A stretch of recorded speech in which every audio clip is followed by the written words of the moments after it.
নমস্কার বন্ধুরা, job update Kolkata থেকে শুভেন্দু বলছি। আজকে একটা নতুন কোম্পানি কাজের খবর নিয়ে এসেছি, যেখানে লেবার এবং আনস্কিল লেবার লাগবে, ঠিক আছে, আনস্কিল হেল্পার লাগবে। শ্রীরামপুর হুগলি লোকেশনে নিয়োগ করা হবে।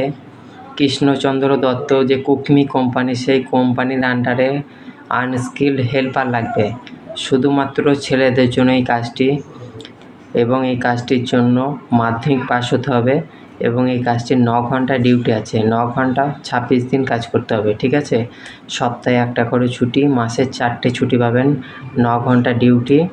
এই কাজটির জন্য বেতন পাবেন, নিট স্যালারি পাবেন 9,300 টাকা। তার সাথে পিএফ আছে আলাদা, ইএসআই আছে এবং ওভারটাইম আছে, ঠিক আছে। এই কাজটি শুধুমাত্র দিনে হবে, ডে শিফটে, অনলি ডে শিফটে কাজ হবে। যারা ইন্টারেস্টেড থাকবে সরাসরি এইচআরের সাথে কন্ট্যাক্ট করবে, ঠিক আছে। বয়স চাওয়া হয়েছে 18 থেকে 35 বছরের মধ্যে। এটা একটা হেল্পারের কাজ, মাধ্যমিক পাস হতে হবে, ঠিক আছে। মাধ্যমিক পাস হলেই কাজটি পেয়ে যাবে। শুধুমাত্র ছেলেদের জন্য, শ্রীরামপুর হুগলি লোকেশনে। যারা লোকাল ক্যান্ডিডেট তাদের অগ্রাধিকার আগে দেওয়া হবে। যারা ইন্টারেস্টেড থাকবে অতি অবশ্যই কন্ট্যাক্ট করবে 7602 444 503 এই নাম্বারে। ধন্যবাদ।